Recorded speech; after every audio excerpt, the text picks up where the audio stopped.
또 처음 시도되는 연명의료 결정법 시행에 있어서 많은 시행착오가 있는데, 자, 그러면서도 법으로 제정되어서 한 걸음 발자국을 띄게 되는 것에 대해서도 의의를 두고 싶습니다. 오늘 이 연명의료 결정법에 대한 생사학적 비판을 보면 예전에 속담에 돌다리로 두들겨하면 간다라는 말처럼 과연 이 연명의료 결정법의 문제점이 뭐며 보완점을 다시 한번 짚어가면서 좀 천천히 가더라도 우리가 문제점 수정하면서 가는 것이 중요하다는 생각입니다. 이 시점에 우리 오진탄 교수님께서 정말 구체적으로 아주 정확하게 포괄적으로 문제를 짚어주셔서 감사를 드립니다. 저는 첫째, 자, 이런 무의미한 연명의료 결정, 무의미한 연명 치료를 중단하는 결정법이 우리가 많은 의학적인, 좀 전에 의학적인 차원에서 또 법률적인 차원에서 이 법을 제정했다라고 지적을 해주셨는데, 많은 사람 죽음 앞에서 약이 되는 것이 고통이잖아요. 이 고통을 최소화시키는 것이 존엄한 죽음이다라는 차원에서 무의미한 연명 치료를 중단시킨다라고 했습니다. 그런데 이 죽음 앞에서 고통이라는 것이 과연 신체적인 고통만이 고통인가? 우리가 호스피스나 이제 일다잉 또 죽음에 대해서 공부하면 할수록 이 고통이라는 것은 신체적, 정신적, 사회적, 영적, 경제적인까지 같이 오는 총체적인 고통이라는 걸 생각한다면 과연 이 연명의료 결정이 고통을 최소화하는 것으로 존엄한 죽음이라고 이야기할 수 있을까? 그 차원에서 죽음과 삶을 우리가 삶에 대한 충분한 인식이 없이 여기에 대한 교육과 상담이 없이 이 교육을 이 연명의료 결정을 시행하는 데서는 많은 문제점이 있지 않을까라고 생각합니다. 그래서 미리 1부에서는 이 죽음과 삶에 대해서 많은 분들이 연구하고 또 생사학이라든지 또 웰다잉 교육이라든지 또 메멘토몰이라든지 많은 것들을 준비하는 부분이 있지만 그래서 아주 국소적인 부분이기 때문에 이 부분에서 좀 국가적인 차원에서라도 죽음과 삶에 대한 어떤 홍보라든지 인식 전환을 좀 더 앞서서 진행한 후에 그 분위기가 무르익은 다음에 연명의료 결정법을 시행하는 것도 늦지 않지 않았나라는 아쉬움을 좀 표하고 싶습니다. 그 다음 두 번째는 이에 따라서 삶과 죽음에 대한 철학이나 가치를 바탕으로 하는 상담사 교육이 좀 더 철저하게 짜여져야 된다고 생각합니다. 지금 2월 4일부터 이 법이 시행되면서 연명의료 결정서를 작성하도록 권면하는 그런 역할을 많은 상담사들이 하고 있는데요. 이렇게 우리가 생각할 때는 자칫하면 보험 계약하는 것처럼 여러분들이 보험을 계약할 때 그 약관을 다 읽어보거나 설명을 다 듣고 이해한다고 사인을 하지 않잖아요. 이렇다라고 하면 여러분들이 그냥 체크를 하고 나면 나중에 그 약관을 다시 돌아볼 때는 굉장히 많은 불이익이 있는 것처럼 그래서 후회를 하는 그런 경우들이 많이 있는데 지금 상담사들의 하는 이렇게 행위나 이런 걸 보면 충분히 삶과 죽음에 대한 가치가 전혀 이루어지지 않았기 때문에 이 생명윤리적인 차원에서도 이런 행위들이 재조명되어져야 된다는 생각을 하게 되고요. 그러면서 상담사 교육을 정말 질적인 차원으로서 본다면 좀 의미 있게 진지하게 어느 과정을 거쳐서라도 그분들의 삶 속에 삶과 죽음에 대한 철학적 또 가치가 바탕이 되어져야 되지 않을까라는 제의를 드리고 싶습니다. 그 다음 세 번째, 죽음을 단지 육체적 소실 현상으로만 의료 법률적으로 단정지는 현상에서 삶과 죽음의 영속적인 상황으로 연령과 대상에 따라 교육의 체계안을 아름다운 이별을 위해서 만남을 소중히 다루듯이 초등에서 유치원에서부터 노년에 이르기까지 교육을 통해서 인식 전환을 하는 것이 삶의 질을 높일 수 있는 것이라고 생각이 듭니다. 국가에서 이야기하는 많은 그 중환자실의 의료비 절감 또 건강보험공단에서 이야기하는 이제 경비 절감이라는 차원이 과연 그 경비가 교육적인 예산으로 좀 확보되어지는데 우리는 많은 초점을 맞춰야 되지 않을까 싶습니다. 그래서 결국은 이 존엄한 죽음을 준비하도록 돕는 한 부분으로서 단순한 무의미한 연명치료 중단을 시작한다면 이것이 시작이 되어져서 좀 더 넓게 참 죽음의 의미와 가치를 찾게 되도록 우리 교육과 상담과 문화를 통해서 우리는 연구하고 또 확장시키는데 최선을 다해야 되지 않을까 하는 것이 오늘 이 자리에 참석하신 여러분들과 저희가 추구해야 되는 일이 아닐까라고 생각합니다. 이로 인해서 우리가 죽음의 질을 높이는 것이고 삶의 질을 높인다는 것을 우리가 끊임없이 인식하고 또 각인되어져서 많은 주변 사람들에게 인식을 전환시키는데 큰 몫을 담당해야 되지 않을까라고 생각합니다. 이래 여러분들과 저희들이 앞장서는 선구자가 되어줬으면 좋겠다는 말씀과 또 당부를 드리고 싶습니다. 이상입니다. 예, 감사합니다. 예, 다음에는 정상기 선생님.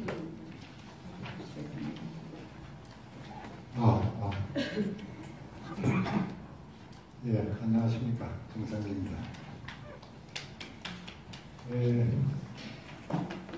저는 문평문을 말씀을 드리기 전에 오신탁 교수님께서 이 자리에 와 계시니까 제가 한마디 좀 말씀을 좀 드리겠습니다. 과거 한 10년 동안 이것 재정을 위한 여러 가지 호의 과정에 이름이 세미나가 됐든 심포지엄이 됐든 참 우수한 모임들이 있었습니다. 그래서 저희들도 조금 공부하는 입장에서 더 공부하는 기회도 되고 이 문제가 어떻게 해결이 되고 될 것인가 하는 부분이 궁금했기 때문에 참 긴 세월 저희들도 그런 논의 과정을 쫓아다녔습니다. 아까도 발표자께서 말씀하신 대체로 의사, 법학자, 윤리학자 등의 중심이 되어가지고 이 법을 논의하는 과정에 사실은 플로아에서는 여기에 있는 전하 여러분들이나 우리 프로 죽음을 공부하면서 현장에서 그 죽음을 우리 나름대로 전파하고 있던 사람들이 플로아를 거의 메우다시피 현재까지 해왔었습니다. 그런 논의 과정에서 저희들이 저 개인적으로 느꼈던 것은 저분들이 이런 주제를 가지고 다루지만 저분들의 안중에는 사실은 죽음을 공부해서 그분들이 봤을 때 저희들이 무슨 학문적으로 체계를 갖춰서 공부한 사람들은 분명히 아닙니다. 그렇지만 우리는 삶과 죽음 현장에서 나름대로 뛰면서 죽음 현장에서 느끼는 바도 많았기 때문에 그런 부분에서는 절대로 뒤처진다고는 생각은 안 했는데 주로 이제 학문적인 어떤 그런 토대적인 측면에서 저희들이 취약점이 있다가 보니까 사실은 많이 하대하는 또는 이런 표현이 적절하지는 않습니다만 조금 내려보는 그런 걸 사실은 피부로 많이 느끼면서 쫓아다녔습니다.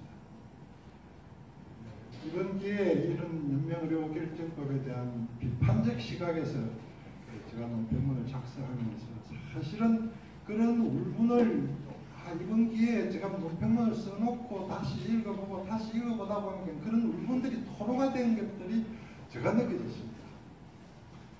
그러면서 오늘은 사실은 그래서 기분이 좋았던 게 이제까지는 죽음의 문제를 제대로 다루지 않는 사람들이 죽음 이해하는, 죽음 이야기하는 그런 토의 과정에서만 지켜보다 오늘은 정말로 우리나라에서 드문 두 사람이 거의 없을 정도의 생사학 분야에서 이제까지 연구해 오시고 참 노력해 오신 교수님을 모시고 이런 이야기를 듣다가 보니까 어깨에 좀 힘도 들어가고 사실은 그런 것을 많이 느꼈습니다. 서두가 좀 길었습니다. 제가 원고를 중심으로 해서 느꼈습니다. 연명의료 결정법이 우리 사회의 죽음에 대한 이해와 문화를 변화시키는 좋은 계기가 되리라고 믿습니다. 사실 우리 사회는 이제까지 너무 오래 죽음이라는 말을 공개적으로 언급하는 것을 회피, 혐오하거나 금기시해왔습니다. 흡사 아무도 죽지 않을 것처럼 말입니다. 논평자는 최근에 준비한 죽음과 좋은 죽음을 생활 현장에서 설파하고 계신 한 원로 언론으로부터 존엄한 죽음은 식탁 위의 가족 대화에서부터 시작된다고 하신 말씀에 주목했습니다. 왜냐하면 연명의료 결정법도 그 제대로 된 취지가 법제화를 통해서 실행이 되다 보면 궁극적으로 그러한 날이 올 것이라는 믿음 하에서 제정이 되었다고 저는 믿기 때문입니다. 그러나 이 법은 하루아침에 제정된 것이 아닙니다.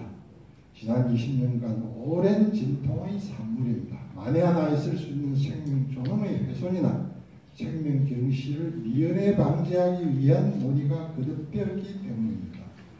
그렇지만 다른 시각에서 그 속사정을 듣다 보면 죽음을 바라보는 국민의 이해와 의식 수준이 미처 뒤따르지 못했기 때문에 비롯된 결과라고 말할 수도 있을 것입니다. 강연자께서는 국민의 죽음에 대한 이해 부족이 죽음의 의료화 현상과 맞물려서 우리로 하여금 죽음을 오히려 지극히 제한된 육체적 현상으로만 바라보게 한다고 이야기합니다. 따라서 그런 수준의 이해와 현상 속에는 몸의 고통을 거쳐서 죽는 사람만이 존재할 뿐 심리적, 사회적, 영적 존재로서 고통을 거쳐서 죽음에 이르는 인간은 도외시되고 있다고 지적합니다.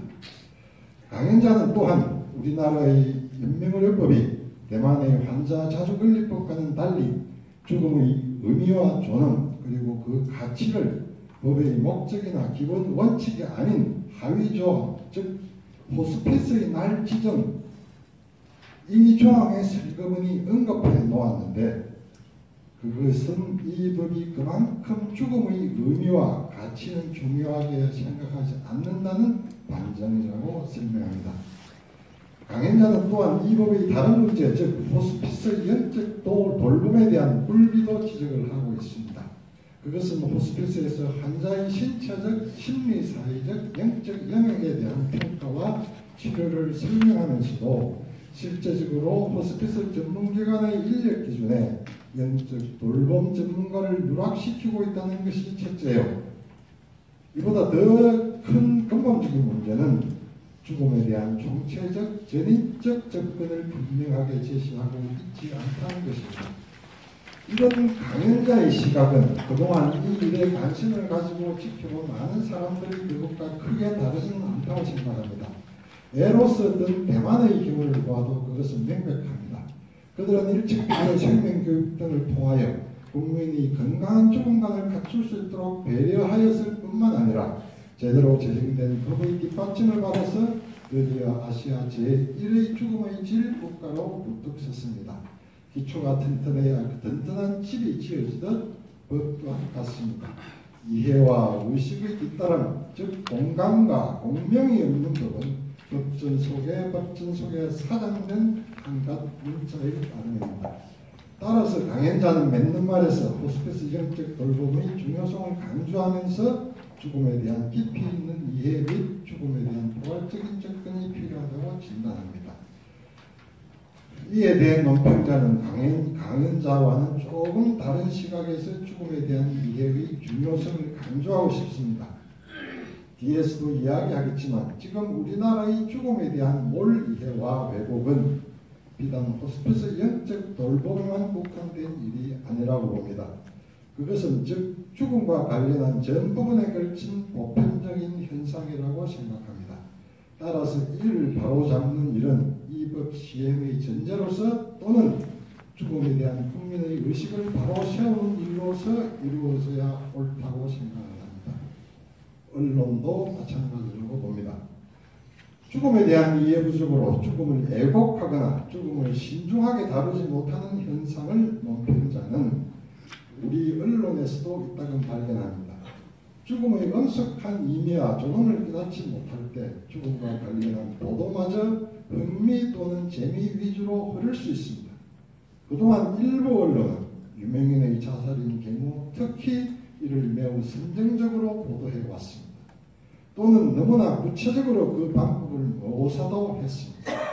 그들이 그래서 한 생명의 끝이 그렇게 묘사될 때 그것이 얼마나 많은 다른 생명을 죽음으로 몰아넣는지 그들은 미처 깨닫지 못했습니다. 아니면 설사 깨달았다고 해도 상업적 고려로 어쩔 수 없었다고 한다면 그래도 그런 것은 언론으로서의 공기로서의 사명을 충실하지 못한 것이라고 생각합니다. 그들은 또한 이 법 적용을 논의하는 상당 기간 동안 본질의 파악은 외면한 채 사람 생명을 고의로 훼손할 수 있는 안락사법을 제정한 하려 한다며 논의를 가로막기도 했습니다. 그런 그들의 이해 부족은 유감스럽게도 지금도 계속되고 있습니다. 그들은 지금 마치 연명의료법이 좋은 죽음으로 인도하느냐 웰다잉법이라고 줄여서 부르는데 익숙합니다. 우리는 그러나 사회적 동물로 이 세상을 살면서 인물이나 사물이나 또는 행위와 현상에 대한 이름 지음 또는 이름 붙임의 중요성을 잘 알고 있습니다. 또한 처음 각인된 이미지가 얼마나 변화에 완고한지에 대해서도 잘 알고 있습니다. 강행자가 발제 곳곳에서 지적했듯이 연명의료결정법은 다만 생의 마지막 단계에서의 육체적 통증에 관한 것입니다. 그것은 소위 웰다잉하기 위한 한 가지 가지일 뿐 그것으로서 좋은 죽음이 저절로 달성되는 것은 아닙니다.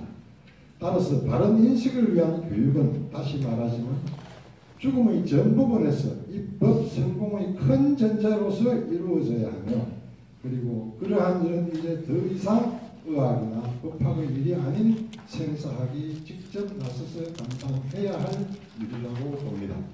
따라서 우리의 죽음 문화가 너무나 척박한 가운데 제정되어 시행에 들어간 법이 태생적인 한계를 가질 수밖에 없다고 한다면 이 이후에 첫째, 이 법을 바로잡고 둘째, 국민의 죽음 이해를 바로 세울 죽음 교육을 실천해 나가는 일은 이제는 생사학 본류에 계신 분들이 앞장서 감당해 나가야 하지 않을까 하는 의견을 강히 회전하면서 이에 대하여 강연자의 의견을 구합니다. 죽음의 질 1위를 달성한 대만의 성공 요소를 앞에 간략하게 언급했습니다. 그러나 실생활 현장에서 대만식 좋은 죽음인 선종을 위해서 활발하게 활동하는 민간단체의 역할을 간과할 수는 없을 것입니다. 대만의 민간단체인 대만 호스피스 재단은 대만의 죽음 문화를 크게 향상시킨 것으로 명성이 높습니다. 이 재단의 성공적인 역할을 기감으로 삼을 때 그러면 우리는 과연 어떻게 하는 것이 좋겠는지 대해서도 강연자의 의견을 듣고 싶습니다. 이 원고에 제가 쓰지는 않았습니다만 한 가지 더 제가 말씀을 드리겠습니다. 보건복지부는 지난 2월 1일 사전연명의료의학서 등록기관을 선정 공고했습니다. 국민건강보험공단 이하보험공단으로 줄여서 말씀드리겠습니다. 보험공단 등 49개를 지정했습니다. 이를 보면서 논평자는 연명의료 결정법의 실행과 관련한 정부의 행정 편의주의를 읽습니다. 보험공단의 지정이 바로 그것입니다. 전국적인 조직을 갖춘 만큼 정부의 입장에서는 관리도 편리할 것이고 효율의 제고도 높을 수도 있을 것입니다. 그러나 간과하지 말아야 할 사항은 보험공단은 재정 적자를 가장 어려운 과제로 안고 있는 기관입니다. 생명연장의료는 보험공단 재정 악화의 주요한 원인의 하나입니다. 이 얼마나 아이러니한 조합입니까? 또 다른 측면의 문제도 살펴보겠습니다. 그것은 이 법 논의 과정에서 수없이 지적되었던 슬리퍼리 슬로프와 관련한 것입니다. 보험공단은 연명의료 중단 등 결정에 있어서 그 위치적 특성으로 말미암아 이 일을 맡아 처리하는 데 있어서 더욱더 법 정신을 깊이 살펴야 하고 이러한 점에 유의하면서 사전연명의료의학서 작성 상담에 응해야 하고 작성자인 국민들로 하여금 단순 기계적인 작성 날인만이 아닌 자신의 삶과 죽음에 대한 성찰의 결과로서 의향서를 작성하도록 유도하고 권장하는 귀하고 거룩한 사명을 감당하여야 합니다. 즉 상담사가 전문성을 갖추어야 한다고 말씀드리고 싶습니다. 그러나 이 일에 대한 보험공단이 내부적으로 어떤 준비를 하고 있는지는 자세히는 알지 못합니다. 다만 지금은 등록기관을 관리하는 기관으로부터 2시간 남짓 등록 관련 업무 교육을 받는 것이 교육의 전부라고 알고 있습니다. 그 2시간 중에 1시간은 시스템 소개 교육입니다. 앞에서 말했듯 이 일과 관련된 보험공단의 위치는 매우 특수합니다.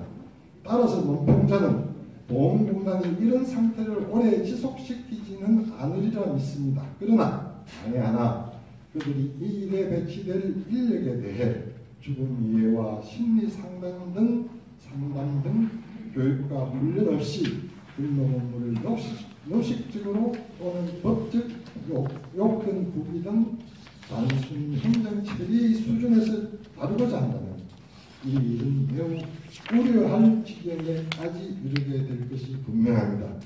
따라서 이러한 현장의 현실에 대해서도 강현 작가께서는 이제까지 이런 현장의 업무에 대해서는 그렇게 많이 접해보지는 않으셨을 것입니다만 제가 짧게 말씀드린 현상에 대해서 이야기를 해 주실 수 있으시면 좋겠습니다. 마무리하겠습니다. 언젠가는 반드시 죽을 국민의 한 사람으로서 앞서 원로 언론님께서 말씀하셨듯 내 식구들과 아침 밥상머리에 앉아서 우리의 죽음에 대한 이야기를 스스럼 없이 할 수 있는 날이 속히 오기를 하면서 논평을 마무리합니다. 고맙습니다. 감사합니다.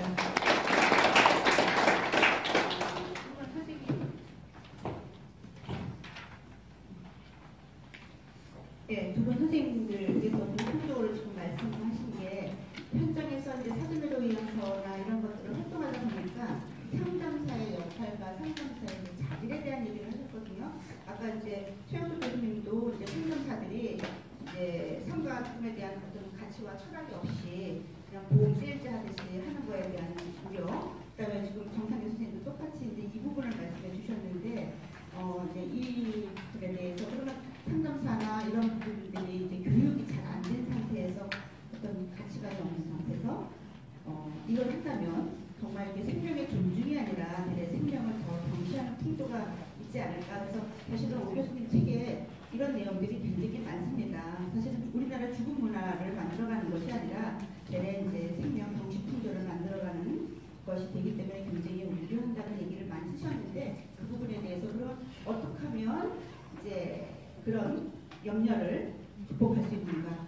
그거에 대해서 교수님 한 말씀 해주시죠. 네, 제가 두 번째 말씀을 드렸는데요. 우리는 이제 상담사의 문제도 심각하지만 저는 복지부의 국가생명윤리위원회의 위원들의 인격 또 아니면 가치관 또 죽음에 대한 인식이 어떤지를 한번 물어보고 싶습니다. 왜냐하면 그분들이 생명윤리 정책위원이라고 하는데 정말 그분들의 입에서나 그분들이 하는 모든 이렇게 처리 과정에서 보면 생명윤리라는 개념을 가지고 있는지 의구심이 들 정도로 그분들이 상담사들 교육을 한다고 할 때 과연 어떤 걸 바탕으로 교육을 하는지에 대해서 참 의구심이 들 때가 참 많이 있습니다. 저도 이제 가끔 전화를 통화하거나 그분들하고 만나서 해야 될 일이 있으면 웰다인과 존엄사와 이 염려의료 결정에 대한 구분도 잘 안 되어 있는 또 어떻게 하는 것이 생명 존중인가에 대한 인식이 없는 단지 공무원으로서 일을 처리하는 과정에서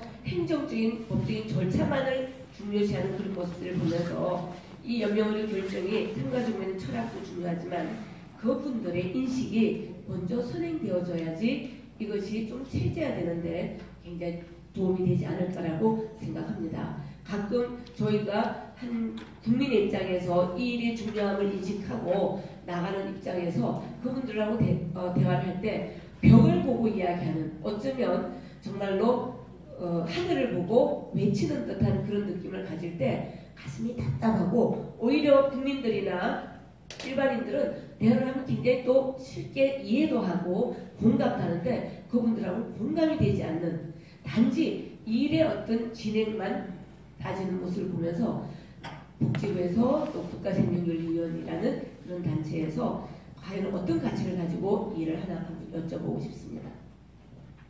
그거는 보건복지부 공무원이나 건강보험공단 관리자가 해야 되니까 그런데 제가 어떻게 저도 하나 저한 질문 논평에서 거의 저하고 거의 비슷한 입장을 가지고 있는 것 같고요.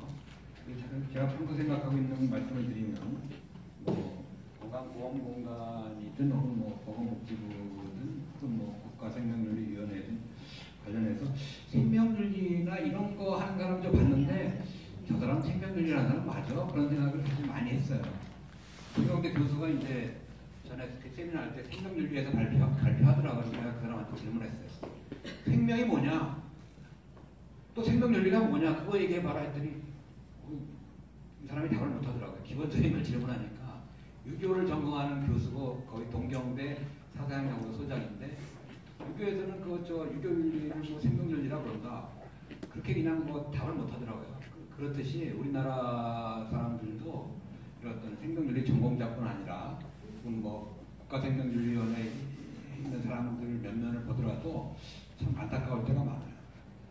또 관련해서 제가 한 가지 말씀을 드리면 어느 의대 학장이 이제 뭐 총장하고 저와 같이 얘기하는데 자기는 뭐 환자의 죽음을 뭐 나무토막 같이 본다고 그래요. 내가 화가 나가지고 당신 어머니의 죽음도 나무토막 같냐? 그랬더니 아무 말도 못하더라고요. 그러니까 이거를 생명이든 생명윤리든 혹은 뭐 연명치료 중단을 얘기할 때 나의 죽음이고 나의 가족의 죽음이고 그런 생각에서 일을 시작을 해야 되는데 그런 문제의식을 뭐 현장에서 다양한 현장에서 그걸 갖고 있지 못하는 게 안타깝고요. 그러니까 생명윤리라는 것을 저는 기본적으로 조금 우리 사회에서는 그게 좀 문제가 많다고 생각하고 그걸 개선할 수 있는 방법은 죽음을 고민하고 가르치고 공부하고 하면서 생명의 소중함, 죽음의 존엄함, 삶의 존엄 이런 것을 다시 회복되지 않을까 그런 생각을 합니다. 그 정도로 말씀드리고 뭐 질문 부분 노동자들이 말한 것 중에서 그 건강보험공단이 처음에 이제 몇 년 전에 그 강사 모집을 하고 할 때 제가 한번 갔어요. 가서 이렇게 쭉 일하는 거 봤는데 이 사람들이 진짜 기계적으로 일하는구나. 일할 것에 기대할 수가 없겠구나. 예를 들면은 뭐 전문가들 모셔서 와서 발표하고 토론했지만 결국 자기네들이 다 짜거든요. 짜고 전문가의 자문을 구하거나 하지도 않고 그러면서 나중에 이제 강의 거기 공단에서 강사하는 사람들 얘기 들어보면은 연명이나 중단 결정에 초점 맞춰서 거기에만 그것만 강의해라 이런 식으로 쭉 몰고 갔잖아요, 그죠? 그래서 갈수록 희지부지하게 됐는데 그런 것들을 제가 아까 보면서 제가 말씀드리고 싶은 것은 죽음의 공적인 개념을 좀 확보했으면 좋겠다. 건강보험공단이나 보건복지부나 그런 데에다 맡겨둘 사안은 아니라고 생각을 해요. 그리고 제가 뭐 다른 이런저런 질문에 답하는 것 한 가지만 말씀드리겠어요. 정상기 선생님이 여기 대만이 19페이지 보면은 아까 발표할 때 읽지는 않으신 것 같아요. 그죠? 대만의 그 성공 사례를 가면서 대만 호스피스 재단을 얘기하셨는데 민간 재단의 역할.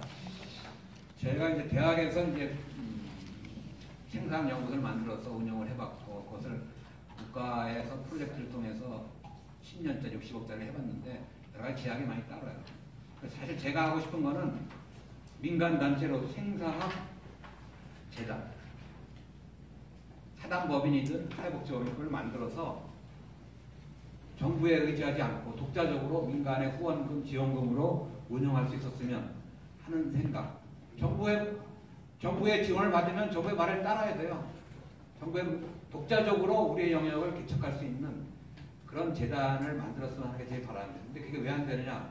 그걸 하려면 뭐 공간, 재원, 여러 가지 것이 많이 필요하기 때문에 시작을 못하고 있는데 그런 고민을 좀 하고 있습니다. 제가 한 20여 년간 이런 쪽으로 연구하고 또 지켜보고 교육하고 했을 때 많은 자료들이 저한테 있고요. 그것을 다 기증을 해서 사단법인이든 사회복지법인이든 그런 생사학 연구재단을 보건복지부나 건강보험공단이나 이런 데 의지하지 않고 독자적인 죽음을 연구하고 죽음의 질 향상을 위한 민간단체 활동을 했으면 하는 게 제 개인적인 소원입니다. 그리고 나머지는 뭐 제가 굳이 답변하지 않더라도 될 것 같고요. 플로어에 있는 분들한테 질문을 하는 시간을 드리는 게 좋을 것 같습니다. 예, 저도 교수님 소망이 정말 독자적으로 이 죽음을 연구할 수 있는 생사학 연구 재단 이런 것들이 빨리 만들어지기를 진짜 강력히 소원합니다. 지금 플로어에서 혹시 교수님들이나 앞에 앉아 계신 그런 선생님들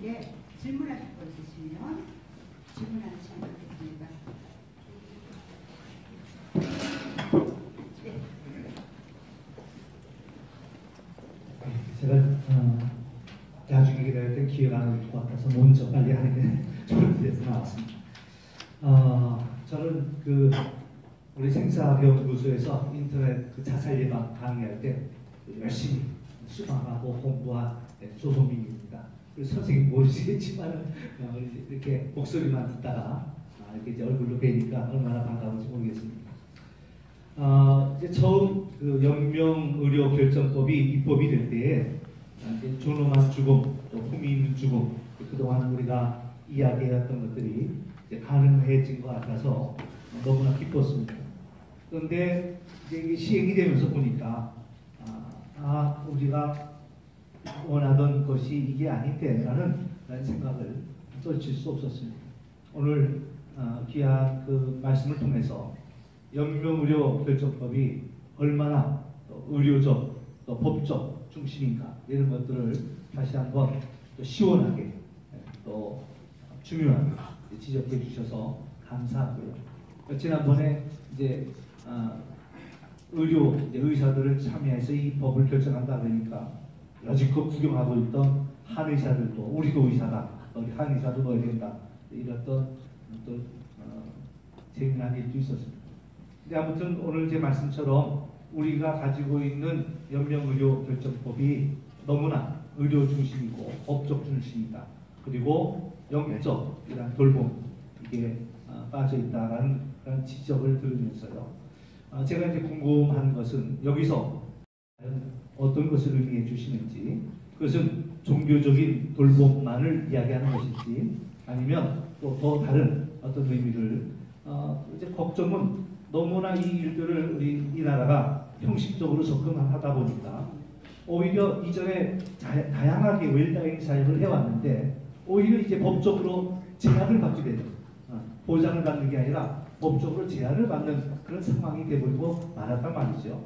그래서 참 어려워졌는데 만약에 영적 돌봄을 넣는다 해가지고 넣었는데 거기다가 또 지금과 같은 어떤 형식적인 그런 것들을 다루고 한다면 오히려 또 하나님만 못한 일들이 되지 않는가 이런 우려가 나옵니다. 그래서 우리 교수님의 영적 돌봄의 의미에 대해서 또 종교적 돌봄과 어떤 차이가 있는가 이런 걸 좀 말씀해 주시면 또 좀 많이 도움이 될 것 같습니다.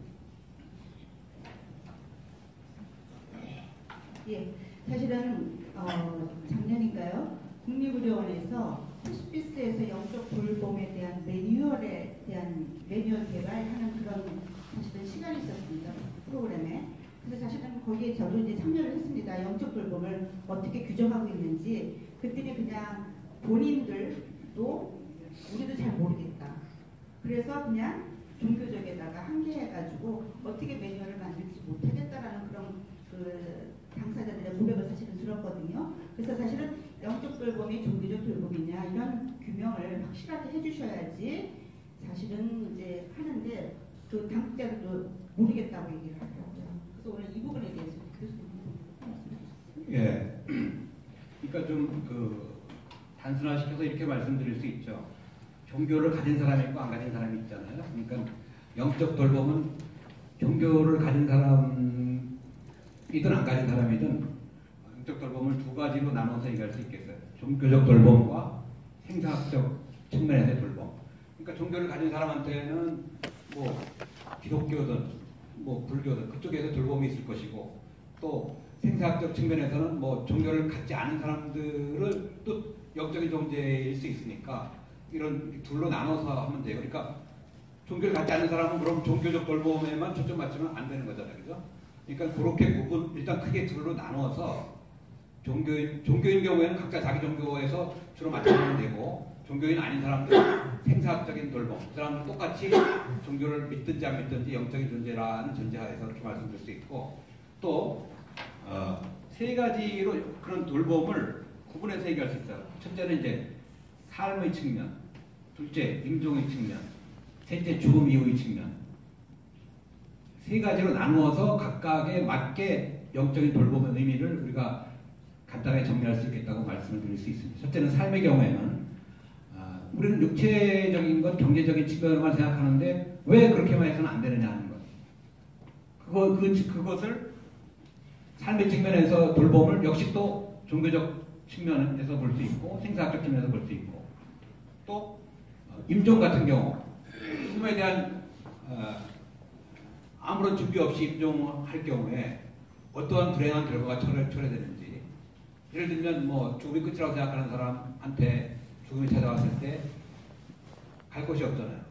육체는 죽었고 그래서 방황에 떠도는 사례 같은 것도 말씀드릴 수 있고 그러니까 그 임종과 죽음의 측면에서도 종교적인 차원에서 설명하는 것이 필요하고 생사학적인 차원에서 설명이 충분히 가능하고 또 하나 죽음 이후의 경우에 그러니까 삶의 측면 임종과 죽음의 측면 셋째 죽음 이후의 측면 죽음 이후의 측면에도 성경이든 불교에서 얘기할 수 있고 생사학적 측면에서도 뭐 사랑의 사명에 나오는 이야기라든가 킬브로스의 이야기라든가 혹은 뭐 인사체험의 얘기라든가 이런 식으로 다양하게 충분히 설명할 거리들이 많다고 봅니다. 근데 문제는 이런 문제를 포괄적으로 생사학적 관점에서 혹은 철학적 종교적 관점에서 이거를 접근하지를 못하는 것이 문제지 그것을 우리가 종교를 갖고 있든지 안 갖고 있든지 영적인 돌봄의 의미를 또 호스피스 하는 사람들은 나름대로의 또 내용이 있을 수 있으니까 다양한 전문가들이 모여서 거기에 가르칠 수 있는 매뉴얼이나 교재나 개발할 수 있다고 봅니다. 예. 설명 들으셨죠? 이렇게 세 가지 삶의 임종, 그다음에 죽음 이후에 대한 것들에 대한 설명을 해주셨는데 또 이제 궁금한 거 있으시면 사실은 교수님이 이렇게 외부로 잘 안 나오셔가지고 교수님과 이렇게 자유롭게 토론하고 답을 듣고 하는 시간이 그렇게 우리에게 많이 허용되는 게 아니기 때문에 혹시 궁금한 거 있으면 그냥 허심탄회하게 말씀해 주시면 하나 질문 드리겠습니다. 우리가 병원에 올 때 응급 환자는 응급실을 거쳐가지고 일반 병실로 옮깁니다.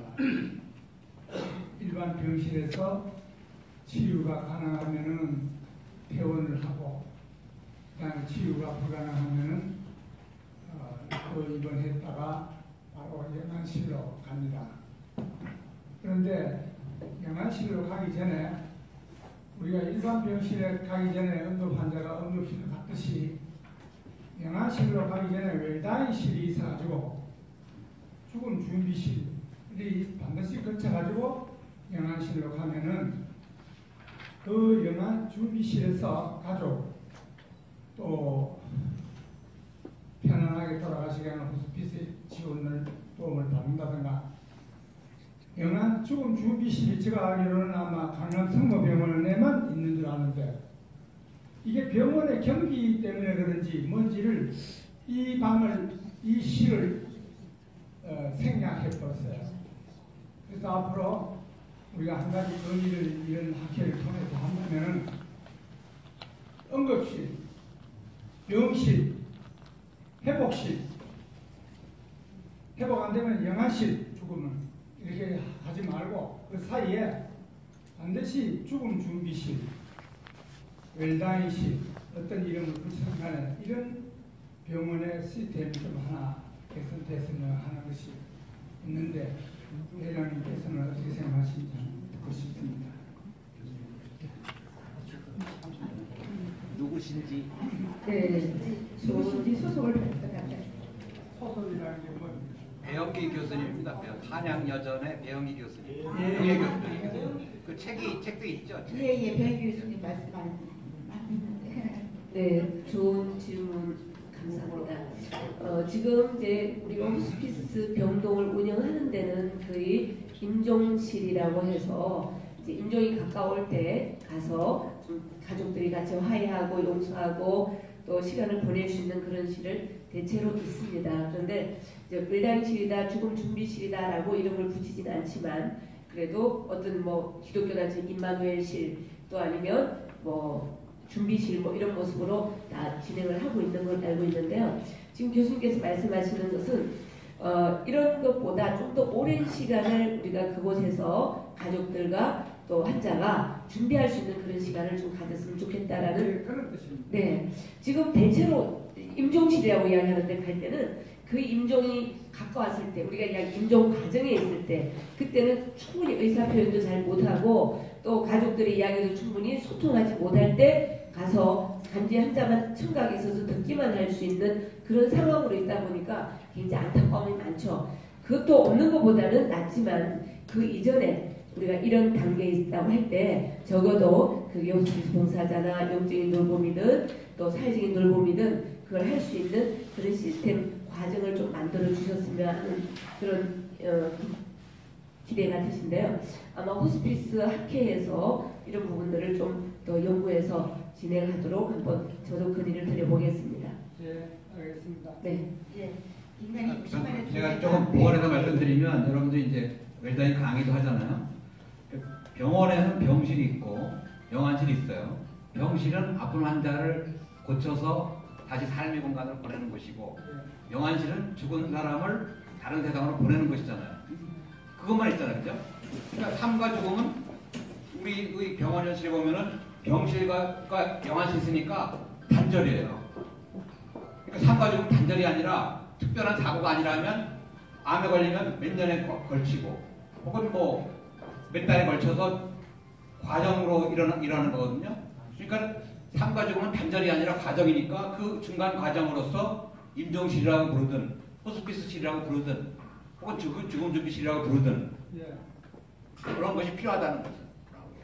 삶과 죽음은 과정이 아니라 단절이 아니라 과정인데 우리 사회에서는 병원에서 병실만 있고 영안실만 있다. 이것은 문제다. 병원이 말이야 영안실하고 치유실하고 병실은 다 돈이 생기는 곳인데 그렇죠. 준비실에는 여기는 의사도 필요 없고 또 진료도 필요 없고 이 돈이 안 된단 말이야. 그런데 공간을 하나 내주려니까 아까워 죽을 지경이죠. 병원 원장 생각의 머리에는 그런 생각이 제가 저 10여 년 전에 그 강남 삼성병원에 가서 의사 200명 앞에서 특강을 했어요. 당신네들이 아시아 제1의 병원을 원한다면 의사들이 죽음을 배우고 환자들한테 그런 그 마음으로 죽음을 준비하는 마음으로 환자를 보살피고 또 그런 호스피스실도 만들고 그렇게 제안을 했더니 그때 기획실장이라는 사람이 있어요. 지금 병원 원장입니다. 그 사람이. 병원 원장 됐더라고요. 교수님, 병실 하나 호스피스에 내놓으면요. 그 병원의 1년 수입이 얼마인데 그거 우리가 다 손해봅니다. 삼성병원에서 그럽니다. 그러니까 우리나라 그 호스피스실이 성모병원 계열에 있고 서울대학에도 국립대학이 조금 있고 사립대학에서는 뭐 연대 세브란스는 있고 우리 한림대 성심병원은 없습니다. 다 이제 교수님 말씀대로 병원 수입 때문에 관련되는 건데 그것도 아까 말씀드렸듯이 죽음 공개념을 도입을 해서 건강보험공단과 보건복지가 해서 이렇게 제도를 만들면 안 지킬 수 없게 하면은 가능하지 않을까 생각합니다. 예.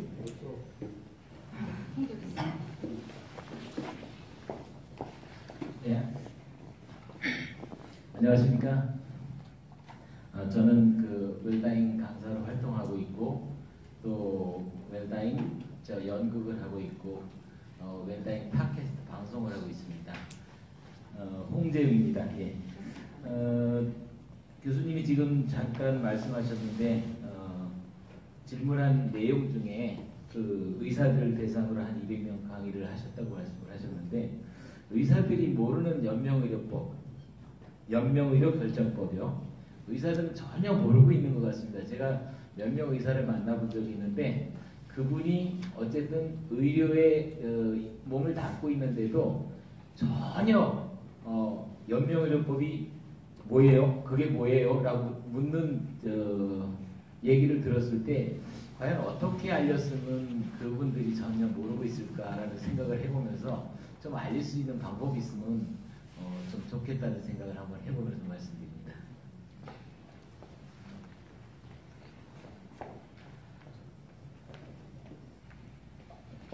제가 적절한 답변이 되는지는 모르겠습니다. 말씀을 드려보겠습니다. 저는 문재인 정부가 들어오고 난 다음에 여러 가지 계획적인 조치를 많이 취했습니다. 특히 보건의료와 관련해 가지고 예를 들면 치매 국가 책임제 같은 것도 했었고 국민건강보험 확대도 엄청나게 지금 많이 해왔고 또 할 계획으로 있습니다. 그런데 대통령께서 국민 건강과 국민 치매라는 것은 그런 국민들의 삶의 마지막 과정에서 겪는 고통이라고 봤을 때 총체적인 삶의 질의 개선 차원에서 대통령이 그러한 시각을 가지셨다고 한다면, 그러면 이 죽음이라는 문제까지 확장을 해서 좀 더 큰 시각에서 삶의 질, 죽음의 질까지 포함된 삶의 질의 개선에도 대통령이 그런 시각을 확장할 수 있겠다는 생각을 한번 해봤습니다. 반면에 재래적인 방식에 의해 가지고 이런 세미나를 통해 가지고 어떤 의견들이 좋은 의견들이 개진돼도 그런 의견들이 설사 이전에 정부 당국자인 과장급이나 사무관급이나 나와 앉아 있어도 이러한 자리에서 나온 의견들이 정책으로 반영돼 가지고 하는 것을 거의 잘 못하다가 보니까 대통령의 그런 시각을 좀 더 확장하고 기존의 접근 방식에 한계가 있다고 한다면 지금 우리 정부가 지금 이 정부가 추진하고 있는 아주 좋은 시스템 국민 청원제를 저는 굉장히 많이 생각을 하고 있습니다. 그러면서 이 국민 청원제를 우리가 시도를 한다고 했을 때 죽음을 공부를 해서 실제로 학계에서나 의료계에서나 그런 국민 이런 주제를 가지고 국민 청원제를 한다고 했을 때 호응할 수 있는 인원이 그리 많지 않다고 봤습니다. 그러면 이 시중이라는 표현이 적절하지는 않습니다. 하여간 죽음을 공부하고 그런 죽음을 갖다가 좀 더 사회에 나가서 나누고 싶어하고 좀 더 좋은 죽음을 도모하기를 원하는 우리 같은 사람들이 전국적으로 모인다면 과연 20만이 될 수 있을까 하는 생각을 해봤어요. 20만이 될 수가 있다면 청와대에서 거기에 대해서 그런 건 정책적으로 반응을 한다고 그랬거든요. 담당 부서에 의뢰를 하거나. 지금 연명의료결정법에 대해서 사실은 일부 자기의 죽음을 생각한 사람들 말고는 사실은 이 문제에 그렇게 관심을 가지고 이 문제를 들어갖고 기억하고 이렇게까지 변화했구나 하는 걸 느끼는 사람은 저도 별로 없다고 봅니다. 그렇다고 본다면 법이 그렇게 어려운 과정을 통해서 제정이 되고 실행이 되고 있음에도 불구하고 국민 전체적으로 파급 효과를 일으키는 효과가 지극히 제한적이라고 한다면, 그리고 이제까지 우리가 해왔던 방식으로는 언제 이게 또 개선될 수 있겠는지 하는 희망이 별로 보이지가 않는다고 하는 그런 국민청원 제도도 한번 생각해 볼 필요가 있지 않겠느냐. 그래서 말씀을 안 하셨으면 제가 여기 앉아 있습니다만 저도 질문자의 입장에서 한번 말씀을 드려보려고 했던 주제입니다. 어떻게 되는 정선생님이 말씀드리니까 이거 좋은 것 같다. 예. 그래서 20만 현장에서 활동하시는 여러 선생님들이 1인당 20명만 하면 가능하지 않을까 생각으로 아주 힘을 가져봅니다. 네, 제가 이제 그 정상희 수장님 말씀에 좀 끼어서 제가 이제 그 얼마 동안은 일단 교육을 중심으로 좀 했었어요. 그럴 때는 참 교육을 통해서 저도 보람을 느끼고 많은 사람들도 인식 변화가 되어지는 과정이 있었는데, 지금 연령으로 결정이 되어지면서 저희가 관과의 관계를 계속하면서 정말로 가슴이 터질 것 같은, 또 때로는 분노에 견디기가 어려울 만큼 힘든 순간들을 많이 겪으면서 우리 외장이나 죽음에 대해서 정말 공부하는 사람들이, 또 연구하는 사람들이 이렇게 각자가 아니라 폐쇄적이 아니라 정말 우리가 같이 한번 힘을 좀 모아서 저희 그 사무실 바로 옆에 그 풍수 지리를 공부하는 그런 사무실이 있어요. 근데 그게 드나드는 사람들이 되게 멋쟁이고 인텔리전트한 사람들이 많이 왔다 갔다 하는 거예요. 그러면 저희가 저기를 저렇게 젊은 사람, 또 좀 지적인 수준이 있는 사람들이 저기를 왔다 갔다 하네, 공부를 하네. 자, 이렇게 의아심을 가졌는데 그 사람들이 저희를 볼 때는 저기 뭐야? 웨이다잉 협회. 저기에 젊은 사람들이 죽음에 대해서 왔다 갔다 하네. 참 이상한 사람이야 라고 이해를 못할 것 같은 이런 부분인데, 자, 이렇게 우리가 부분적으로가 아니라 정말로 교수님 말처럼 생사재단이나 사단법인이나 또 아니면 우리가 전체 저희 회원만 해도 몇천 명이 되거든요. 저희 그러면 이렇게 그냥 위에서 지시처럼 받아서 그냥 저희들은 주는 떡이나 뭐 받아먹는 식의, 또 아니면 지침에 따라서 그냥 가라면 가고 오라면 오는 그런 모습이 아니라 정말 저희들의 정말 국민을 위한, 또 아니면 우리가 어떻게 살아가는 것이 삶의 질을 높이고 죽음의 질을 높이는 것에 대한 구체적인 것들을 한번 전체로 모아서 공청회를 하든지 아니면 국민청원제를 하든지 한번 뭔가의 우리의 뜻을 다지는 그런 시간을 가져보고 싶다라는 생각이 간절했는데, 오늘 두 분 또 여러분들의 이야기가 저한테는 굉장히 정말 가뭄의 단비 같은 그런 느낌을 주고 있습니다. 네. 예, 사실은 시간이 저희가 예정한 시간이 4시까지인데 지금 4시 11분이거든요. 그래서 이제 뭐 더 하실 분 없으시면 선생님 질문을 마지막으로 네, 대한 웰다인협회 서울지부에 소속돼가지고 제가 웰다인 강사로도 활동하고 여러 가지 좀 고민을 하고 있는 남국식입니다.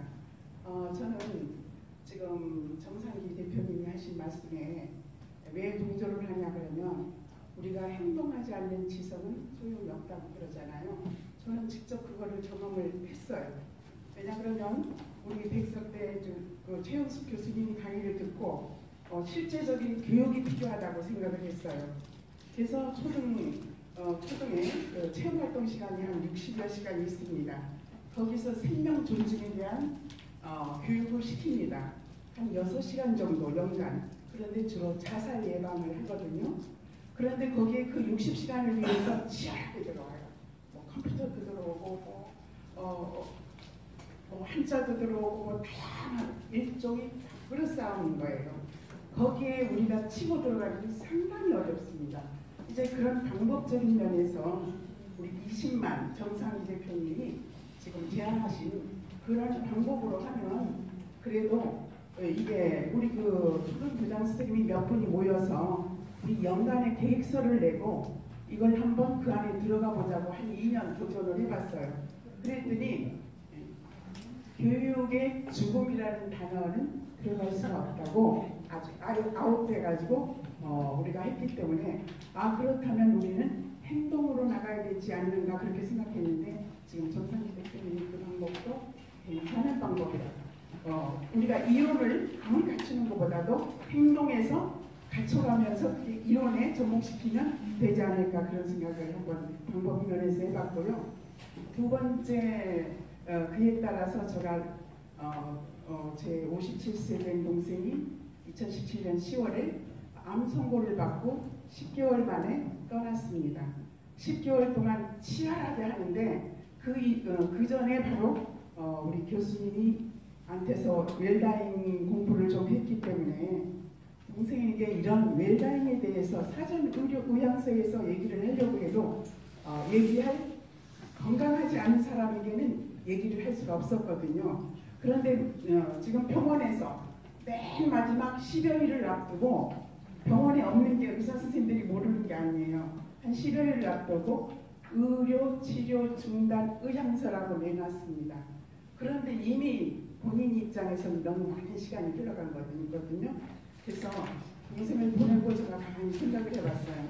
이 병원 시스템에서 일종이 이렇게 4대 우리가 사전 연명의료 의향서가 4대 중증 질환에 해당되기 때문에 만일에 이 4대 중증 질환을 선고받은 환자에게는 자연 치료를 할 것인가 적극적 치료를 할 것인가 선택할 수 있는 어떤 교육 시스템을 하나 주고 또 연명의료 의향서를 지금 교육을 우리가 복지관을 찾아다니면서 경로당을 찾아다니면서 그렇게 하고 있는데 정작 필요한 사람은 지금 자발적으로 못 받고 있어요.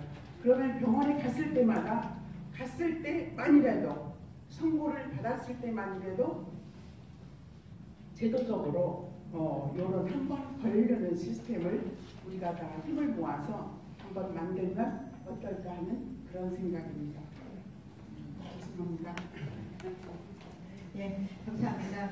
여러분들 이렇게 여러 선생님들의 의견 또 우리 세분 교수님들의 의견을 듣고 발표하시는 분이니까 이게 좀 스물스물 뭐가 올라오는 것 같지 않나요?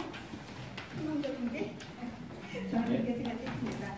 장시간 또 강의해 주시고 강의도 힘드시지만 사실은 처음부터 이렇게 잘 계획을 짜고 성공적으로 나가는 거지만 그렇지 않을 경우에 여러 선생님들이 함께 모여서 의견을 제시하고 변화시켜가고 바꿔나가는 것들이 또한 아까 선생님 말씀처럼 지성인들의 행동이라고 생각을 합니다. 그래서 오늘 저희 메모리 포럼이 법제와 실행하면서 여러 가지 문제점을 두고 우리를 모시고 이런 강연회를 가졌는데 오늘 너무 저희가 그런 주제를 잘 담아주셔서 너무 감사합니다. 세 분 우리 발표해 주시고 강의해 주신 세 분 교수님들께 여러분들 더